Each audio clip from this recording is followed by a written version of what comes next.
Vamos a ver qué opina Raúl Castro sobre este tema, porque él también se ha referido al expresidente Fujimori hace poco sobre los grilletes que había propuesto Lourdes Flores que usara en un eventual arresto domiciliario.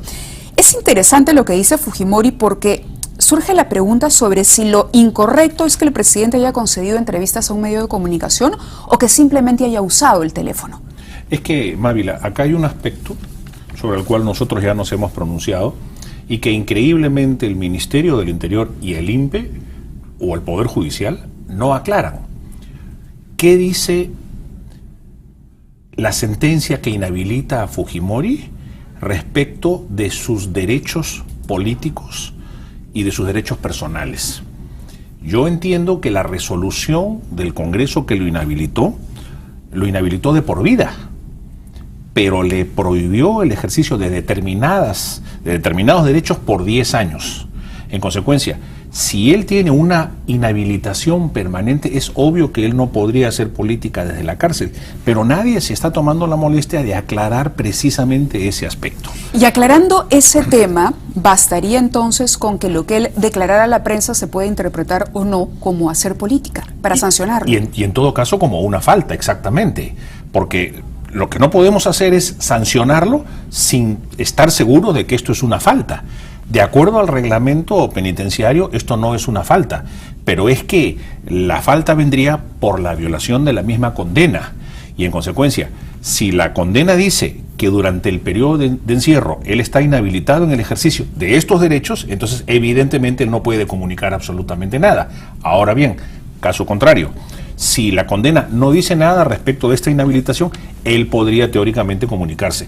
Lo que sucede, Mávila, es que acá hay una suerte de molestia por parte del fujimorismo que hasta cierto punto puede ser comprensible, porque fueron inducidos a solicitar el indulto precisamente por el presidente Humala, y luego se le negó aduciendo las mismas razones que sirvieron para condenarlo, que evidentemente eran razones que ya se conocían. En consecuencia, no había nada nuevo bajo el sol. Entonces yo creo que tanto el expresidente Fujimori como los fujimoristas se sienten burlados en el hecho de que se les haya inducido a pedir un indulto que de antemano sabían, claro, que se sabía que no se le iba a conceder. Así es. Entonces creo que todo este revuelo obedece a eso. Nosotros señalamos en su oportunidad que había que desfujimorizar la agenda. Y para desfujimorizar la agenda había que resolver este tema. La legislación penal peruana dice que los hombres a partir de 65 años pueden cumplir condena, no domiciliaria, porque eso no está legislado en el Perú, pero que no hay pena de cárcel, ¿no?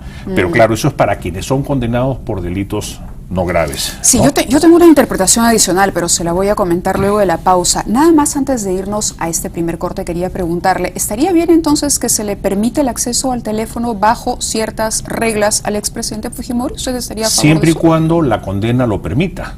No conozco la condena del señor Fujimori, no conozco hasta dónde llega la inhabilitación, pero una de las sanciones de la inhabilitación, por ejemplo, es la incomunicación.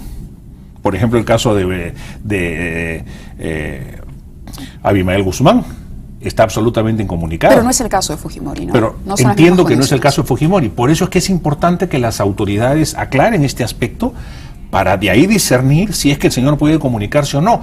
Y en el supuesto caso de que el señor Fujimori pudiera comunicarse, entonces hay que dejarlo que se comunique y hay que rebatir políticamente las tesis que el señor exprese. Correcto. ¿No? Muy bien. Con eso entonces vamos a hacer una primera pausa, pero regresamos porque tenemos mucho más esta noche. No solo estará con nosotros Raúl Castro, presidente del PPC, sino también Marisa Glave, ex regidora de la Municipalidad de Lima, quien nos responderá si de pronto es la eventual candidata de este Frente Amplio de Izquierda dentro de un año a la municipalidad. Tiene Regresamos con eso Marisa, y con más. Muy bien, vamos con eso. Que esto que ha dispuesto el INPE de cortarle la comunicación a Fujimori, a mí me sabe un poco a una incapacidad, o admitir una incapacidad por parte del Instituto Nacional Penitenciario de poder controlar lo que hace o no un interno, que además se supone que cuenta con un resguardo policial, que está extremadamente vigilado. O sea, el señor Fujimori, que es un señor de 70 y pico años, 75 años, enfermo, con un problema de cáncer recurrente, con la presión alta, en fin, y una serie de problemas de salud, pone en jaque a la autoridad que custodia a los internos, a los reos del país, ayudado por su hijo Kenji, eventualmente por el congresista Gagó. Sí. Entonces me sabe un poco a eso, ya que no hable con nadie, porque no puedo impedir que el señor haga política y le tengo miedo además a lo que el señor diga. Es verdad, hay una incapacidad absoluta y manifiesta del INPE de controlar este tema, pero recordemos que esto no es de ahora. Recordemos que antes el señor Fujimori ha sido filmado, ha sido fotografiado, se dice que por gente del Ministerio de Justicia, se ha desdicho, etcétera, etcétera, etcétera, pero ha habido filtraciones. Y en el Perú, en el sistema de relajo que vivimos y en el sistema de corrupción con el cual convivimos, todas estas cosas también son posibles. Porque si el señor Fujimori tiene determinadas prohibiciones, bueno, por ahí pues el relajo viene y de repente se sueltan las cosas, como es permanentemente en el Perú. En el Perú las normas siempre se cumplen al 50% y algunas veces ni siquiera se cumplen, ¿no? De manera que es verdad, yo también comparto la tesis de que al INPE se le está yendo de las manos este asunto y no ha tenido la claridad ni la experiencia suficiente como para centrar bien el tema y decir el señor tiene sus derechos y no se los puedo prohibir, o el señor no tiene sus derechos y en consecuencia tiene una línea de comunicación con su casa, pero lo tiene que hacer a través de una telefonista que lo comunique y se le pasa la llamada. ¿Está de acuerdo conmigo también en que así como Fujimori ha puesto en jaque, o digamos, ha colocado una situación bastante incómoda al INPE, en el caso de Óscar López Meneses, o sea, no estamos hablando de Vladimiro Montesinos, estamos hablando de Óscar López Meneses, un operador político que, digamos, hasta hoy no era un personaje muy importante, digamos, importante por el vínculo y por todo lo que ha hecho, pero que sería una persona perfectamente, pues, que se pueda mantener en control y que ha puesto en jaque a la escena política nacional. Ahora todos deslindan de López Meneses, pero al mismo tiempo todos, de pronto, aparentemente tienen un vínculo con él. Y bueno, y ahí están las fotografías, ¿no? Es un hombre que se ha estado de alguna manera codeando, como se dice criollamente, con los altos mandos policiales y quién sabe los altos mandos de las Fuerzas Armadas. Ese es un tema que hasta ahora no aparece, pero diera la impresión de que es así, porque fue así en el pasado. De manera que es verdad, ese es otro caso que es difícil de entender, porque el señor López Meneses ha puesto fundamentalmente en jaque al Estado peruano, ¿no? Porque entonces se cierne sobre el Estado una sombra de sospecha generalizada, en el sentido de que hay canales paralelos que los ciudadanos de este país no conocemos y que no están autorizados ni en la Constitución ni en las leyes de la República. Entonces, la primera impresión que tenemos es que estamos regresando al pasado y que toda esta maquinaria siniestra está nuevamente rearmándose, y la pregunta es, ¿para qué? ¿Para qué? En los años 90 hubo quizás la justificación del terrorismo, ¿no es así? En los años 2010, 2013, ¿qué justificación habría para armar una maquinaria paralela con estas características? No hemos tenido esa sensación en los últimos gobiernos, no de una manera tan intensa. Y además el país está creciendo, la democracia se está consolidando, en fin, hay una serie de libertades que se están disfrutando, la clase media también se expande, la pobreza está bajando. ¿Qué necesidad tenemos de hacer esta pseudointeligencia política con el señor López Meneses? ¿Cuál es el trasfondo de este asunto? ¿La reelección de la señora Nadine? Bueno, es una de las leyendas urbanas.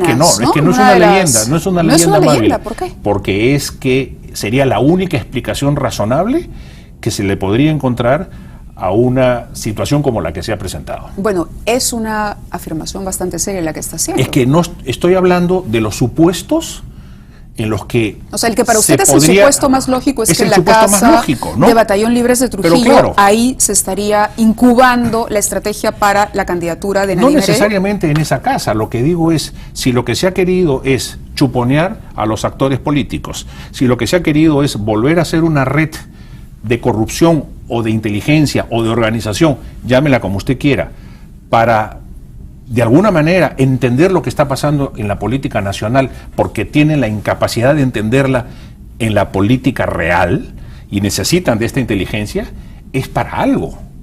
Yo me imagino que no va a ser para entender lo que dicen los periódicos. Aquí hay un trasfondo que es el que no conocemos, y la única explicación lógica que yo le encuentro es que esto tiene que ver con un posible escenario de elección de la señora Nadine, o de reelección del señor Humala, o de disolución del Congreso, o de convocatoria a una asamblea constituyente paralela a la disolución del Congreso o paralelo al funcionamiento del Congreso, ¿no? Hemos visto, curiosamente, una campaña de desacreditación del Congreso, en donde se han venido dando una serie de escándalos de congresistas, algunos de ellos recurrentes, que han ido bajando la aprobación de esta institución de la República, y todo esto acompañado de campañas donde, por ejemplo, el mismo presidente siempre el desconcierto.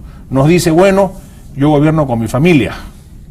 Yo le contesté en Claro, hay como mensajes contradictorios, ¿no? Yo le contesté en alguna oportunidad que si ese era el estilo que él tenía de gobernar, que pida su vacancia, porque ese estilo no está contemplado ni en la Constitución de la República. Claro, no se escogió o no leyes. Se eligió, no fuimos a votar. Exacto. Ese modelo no existe. A la familia Humala Heredia, ¿no? Exactamente. Elegimos al señor Ollanta Humala y él es el responsable, es decir, de lo bueno, de lo malo, de lo feo, de lo que se investiga, incluso después. Y él tiene que respetar a su gobierno. primer ministro, a sus ministros, y tiene la obligación de gobernar con ellos.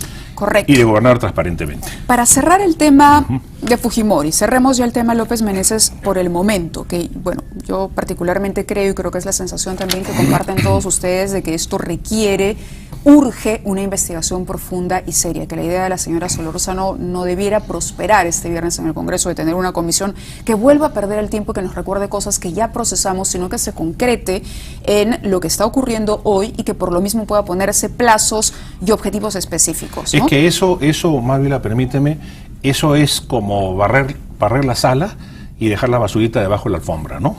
Aquí lo que hay que hacer es investigar a fondo qué es lo que ha venido pasando y darle una explicación al país y sancionar a los culpables. Eso es lo que hay que hacer. Si no, esta democracia no va a no historia, caminar. ¿no? Sino es una comisión que va a investigar algo concreto. Simplemente vamos a seguir siendo más de lo mismo. Bueno, si ustedes quieren, me había olvidado decir esto, si ustedes quieren comunicarse con nosotros, hacerle alguna pregunta a nuestro invitado, comentar de pronto alguna declaración suya, pueden comunicarse a través de nuestro Twitter, que es @noculpes, nada más, @noculpes. ¿Preparado para las preguntas? Con todo gusto, claro, sí. Bienvenidas. Para cerrar el tema de Alberto Fujimori, ya que le damos la vuelta al tema López Meneses, el tema de los grilletes dividió a los representantes más, digamos, ilustres del Partido Popular Cristiano. Lourdes Flores habló de colocarle estos grilletes electrónicos. Inmediatamente usted salió y dijo que no le parecía adecuado porque esto era atentar contra la dignidad de un expresidente de la República. ¿Cuáles serían las condiciones ideales de encierro para Alberto Fujimori, según usted? Yo creo que el señor Fujimori tiene en este momento una prisión en condiciones bastante aceptables. Pero a pesar de eso es una prisión, ¿no es así? Y hay una regla, digamos, en el derecho humanitario de que ninguna persona debería morir en la cárcel. Pues bien, yo creo que si la persona tiene 75 años, tiene una serie de padecimientos que son de conocimiento público, se debería poder enviarlo a su casa a que tenga un arresto domiciliario. Pero hay un problema.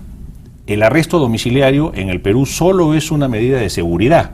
Quiere decir que solo se puede llevar a cabo durante el proceso de investigación de la persona procesada. Pero no es una forma de cumplir condena. De manera que esa especificación técnica en el Código Procesal Penal y en el Código de Ejecución Penal no existe. Entonces habría que hacer una modificación legal, muy sencilla por cierto, para establecer que determinadas personas mayores de determinada edad y que sufran determinado tipo de enfermedades o que puedan cumplir condena en su casa. Puedan cumplir condena en su casa. Y eso sería muchísimo más barato para el país que mantener a un preso de la categoría del señor Fujimori en un penal como la DINOE, por ejemplo, ¿no? Perdón, y el tema de los grilletes electrónicos es un tema fundamentalmente para reos primarios que tienen grandes posibilidades de resocialización, pero no para una persona mayor de edad y en este caso además un expresidente de la República, no lo encontramos apropiado, ¿no? ¿Ha conversado con Lourdes sobre eso? Sí, por supuesto, nos hemos reído también porque... ¿Y ya la convenció de no ponerle grilletes a Fujimori? Bueno, yo fui uno de los autores de la ley de grilletes electrónicos en el Congreso pasado. Y precisamente estuve 2 días en Bogotá analizando el tema de los grilletes electrónicos, pero reitero, eso sí es una forma de cumplimiento de condena, la ley colombiana lo establece claramente, pero resulta que eso requiere además una gran inversión en tecnología, porque hay un seguimiento satelital, etcétera, etcétera. Se le autorizan circuitos en el caso, por ejemplo, de determinadas personas pueden llevar los hijos al colegio o determinados recorridos, ¿no? Bien, la producción me va a matar. Yo soy nueva en esto, manejar las pautas de este programa, pero tenemos que hacer un corte. Ya hay comentarios en Twitter. Vamos a regresar con Raúl Castro, presidente.